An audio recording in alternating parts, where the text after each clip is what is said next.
Mi nombre es Viviana Gómez, soy periodista de Argentina Política y hoy voy a estar entrevistando a Analía Verónica Pérez Gamón, quien es víctima de abuso. Buen día, Analía, ¿cómo estás? Buenos días, quería agradecerte por esta oportunidad que me das. Sí, sufrí abuso sexual en la unidad 34 de Campo de Mayo del Servicio Penitenciario Federal.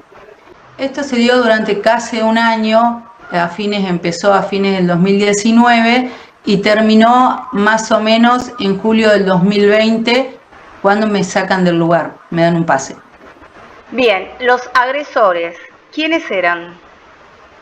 Fundamentalmente los agresores sexuales son dos.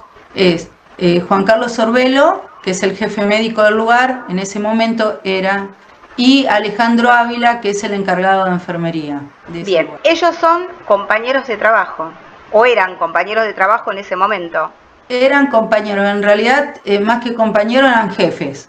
Sí, no cumplía un rol de enfermería, porque yo trabajaba en la parte administrativa, sí, haciendo otras cuestiones, pero ellos a nivel jerárquico eran superiores.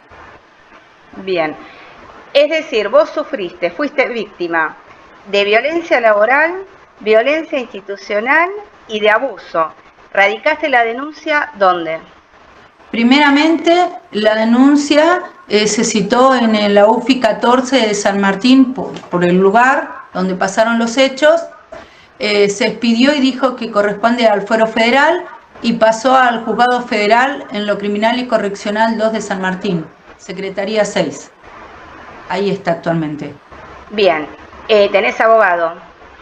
Sí, en un principio no tenía abogado, un gran error, no sabía, y cerca de julio empecé a tener un abogado, me presenté como querellante y bueno, ahí cambiaron las cosas. Bien, ¿cuál es el nombre del abogado que te representa? Marcelo Biondi. El doctor Biondi seguramente presentó escritos. Sí, él se configuró como mi abogado y yo como querellante más o menos en julio. Ellos querían desde el juzgado, querían cerrar la causa, ¿sí? Desestimarla. Y gracias al accionar de él, que también presentamos perito de parte, esto sigue en camino. Bien, bueno, vos aparte de estar queriendo demostrar el abuso, entiendo que también estás denunciando a una psicóloga que es perito forense porque presentó una pericia sin haberte hecho los estudios, ¿no? Claro. Al caer la denuncia en el Juzgado Federal de San Martín, se comunican conmigo vía telefónica, a lo cual me dan un correo para que envíe pruebas, que envíe los nombres de los testigos y demás. Todo eso cumplí. También me dijeron que aproximadamente tipo el 16 de marzo del 2021 yo iba a declarar. ¿Qué pasó? Como pasaba la fecha, se acercaba y no se comunicaba, no llegaba ningún oficio, envío un mail, me lo contestan de manera informal, mandan clave y contraseña para conectarse, para ratificar la denuncia, en el juzgado modalidad Zoom. Sí. Yo me conecto, me atiende una señora y me dice, se presenta como la psicóloga que me va a tomar la testimonial para ratificar o no la denuncia. Me informa en ese momento también que no voy a tener un fiscal interviniente, sí que está nombrado, que es Jorge Sica, que no tuvo ningún tipo de accionar hasta el día de la fecha, porque la jueza Alicia Vence quería llevar ella la investigación. Y me dijo que esa modalidad Zoom se llamaba cámara Gesell. Pasó sin ningún tipo de novedad, casi una hora de testimonial, y a los meses, después de que declararon 3 testigos míos, presenté audio, fotos, chat y demás que avalaban todo tipo de pruebas, que avalaban mis dichos, el juzgado me dice que se quería comunicar conmigo, que no iba a quedar grabado la comunicación, pero que me querían informar de un revés. Me sorprendí porque no había tenido ningún tipo de entrevistas tipo pericial, yo no entendía cuál era el revés. Me dicen que salió negativa la pericia, pusieron entre otras cosas la psicóloga Mónica Ran, que como vos dijiste primero, ella es perito del cuerpo médico forense, es la jefa del área de psicología, que eso es lo peor. La señora presentó, creo que el 18 de marzo del año pasado, presentó un escrito diciendo conclusiones, ¿sí?, de la pericia de la Cámara Gesell. Sí. A mí no se me informó en ningún momento con ningún oficio de que yo iba a ser partícipe de alguna pericia psicológico-psiquiátrica. A mí se me avisó que iba, ni siquiera formalmente con una cédula o oficio, a mí se me mandó un mail. A mí se me dijo que iba a ser una testimonial. Bueno, no importa, pasamos a lo importante. Presentó ese escrito con 4 o 5 hojas y en cada hoja ponía conclusiones periciales. Conclusiones periciales. ¿Por qué hago hincapié en esto? Porque la señora puso que mis dichos eran sacados de la imaginación y la fantasía, que tenía diferentes tipos de patologías, algunas ni siquiera existen en la salud mental, como la esquizofrenia franca. Puso que tenía sintomatologías, ¿sí?, de esquizofrenia franca, y eso es imposible porque no existe. Después puso que, por ejemplo, me quedé en la etapa del psicodesarrollo, en la etapa oral. También es imposible, porque eso es cuando uno es un bebé, ¿sí? Yo tengo, y no es de ego ni nada, pero es a modo probatorio. Tengo 3 carreras universitarias, tengo los certificados, tengo un montón de otro tipo de estudios con certificaciones. Es imposible. Después presentó que en el mismo informe que yo superé con dificultad la entrevista y que tengo un desarrollo psicológico normal, medio y normal, sin patologías. Después sigue escribiendo y en las hojas subsiguientes pone que tengo patología de base borderline. Después pone que es un disparate en sí el informe porque ella misma se contradice con lo que escribe.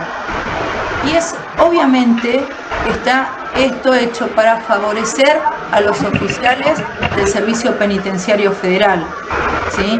Porque yo entiendo que alguien cuando trabaja y es nuevo en un lugar puede cometer algún error o algún sesgo, pero esto, como es la jefa del área y tiene años en su función, ¿sí?, es imposible. Aparte, como psicóloga, uno para ingresar a una fuerza de servicio, ya sea federal o provincial, o en cualquier trabajo, a uno le hacen un test psicológico, ya sea de personalidad, con alguna tendencia específica para la función, gráficos, preguntas. Acá no hubo nada de eso. En una Cámara Gesell, aparte, tiene que haber una entrevista previa, te tienen que avisar, se tienen que poner de acuerdo con las preguntas que se van a hacer, te tiene que llegar un oficio. Ninguno de los requisitos del protocolo en sí se cumplió acá. No bien, decime bien el nombre de la psicóloga. Mónica Ran. Mónica Ran, la psicóloga Mónica Ran. Sí. Imagino que situaciones como la tuya deben de haber muchas, porque a vos te tocó un periodo donde la comunicación era virtual, donde uno no podía demostrar pruebas, donde la palabra fuerte es la de los peritos.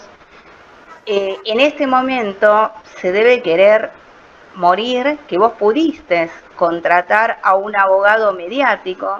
Quizás ella habrá pensado, cerramos la causa y no demostramos la culpabilidad de estas personas. O sea, se manejó de una manera netamente con una escuela patriarcal, juzgando a la víctima y no tratando de llegar a la verdad.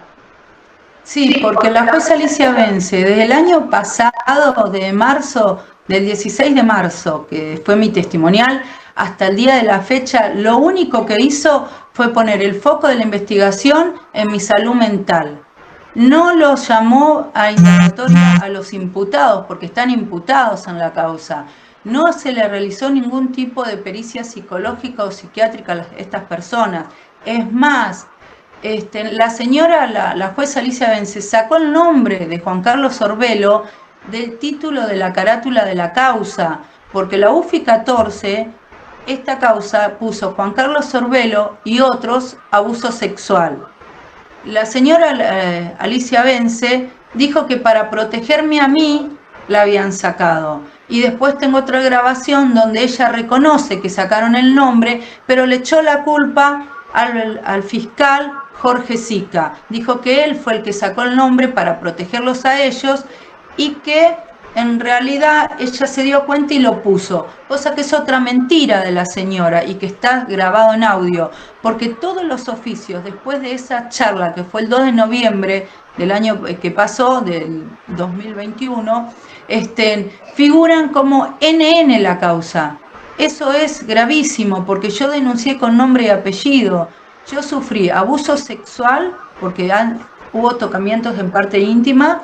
Denuncié violencia de género porque me han pegado, no me han bajado un diente, pero sí me han zamarreado y otras cosas. Y después también sufrí violencia institucional porque yo acudí a mis superiores. Yo presenté audios, tengo con una encargada, donde yo ya del 2019 hablaba del acoso sexual cuando me besaba y primero era como que te dejaba todo mojado como baba y ya después te dejaba baba y te mostraba videos pornográficos pero tipo sadomasoquista. A él le gusta. Los videos pornográficos te los mostraba desde su dispositivo, desde una pantalla que había en la oficina, ¿desde qué lugar? No, siempre desde su celular. Las dos personas, Juan Carlos Sorbelo y Alejandro Ávila, mostraban los videos pornográficos y sobre todo Alejandro Ávila me mostraba los sicarios, cómo mataban los narcos a los chicos o a los familiares de alguien cuando le mandaba un mensaje. Era tremendo ver cómo un chico lo cortaban, o sea, en vida lo cortaban por partes y tener que trabajar así, y vos le pedías que deje de hacer eso y se te burlaban, te decían que eras una pacata, que te tenías que ayornar. En realidad decían, por el horario, por ahí no quiero mencionar tantas cosas que decían, pero la violencia que sufrí en ese lugar durante casi un año fue brutal. Y quiero aclarar algo, no había una orden interna para que yo esté en esa oficina con esta gente colaborando, porque yo cumplía otra función, a lo cual sí tenía orden interna. Ellos pidieron que como trabajaba bien, ayude en ese lugar. Y yo le pedí muchas veces a mis jefes directos que me saque de ese lugar. El director sabía lo que pasaba, tengo audios, tengo chat con esta persona y siempre me dijo lo mismo personalmente. La ropa sucia se lava en casa, el problema es de comunicación, vos tenés que entender que un jefe, un hombre, tiene muchas responsabilidades y tenés que buscar la manera para hacerte entender. Seguramente vos no tenés la capacidad para que él entienda, no te estás comunicando bien. Lo mismo me dijo el subdirector Sassi, que fue con el primero que hablé. El problema era mío y que yo no entendía que los jefes tienen mucha responsabilidad y andan muy nerviosos. Entonces tengo que buscar las herramientas para hacerme entender. La institución penitenciaria federal tiene la oficina de género, tiene la oficina de la mujer, ¿se adhirió a la ley Micaela o todavía sigue siendo machismo, patriarcado? En primera instancia, cuando surgió todo esto, que se tuvo conocimiento, digamos, en la sede central del Servicio Penitenciario, en la Dirección Nacional, porque yo reclamé, porque no aplicaron ningún tipo de protocolos, ni de violencia de género, ni de abuso sexual, ni de violencia hacia la mujer, ¿sí? Me contestaron por escrito y me dijeron que no había nada para aplicar, que ellos no tenían nada, que ellos, después de la denuncia penal y a raíz de todo esto que se hizo público, se abrió una oficina que trate estos temas, pero que ya en este momento no había para aplicar, porque recién se estaba empezando a trabajar. Lo que había antes era un gabinete de bienestar, donde ahí se trataban, si uno tenía algún inconveniente con un compañero de salud o de algún fallecimiento, pero es genérico. No hay nadie específico que se encargue de cada cosa. Y uno de los agresores, en mi unidad en ese momento, era el que estaba encargado, el jefe del gabinete. ¿A quién le voy a pedir auxilio? ¿Sí? Primero, que no hay un lugar específico y segundo, que era uno de los que me violentaban. y tengo pruebas de eso. Bien, vamos a seguir tu caso.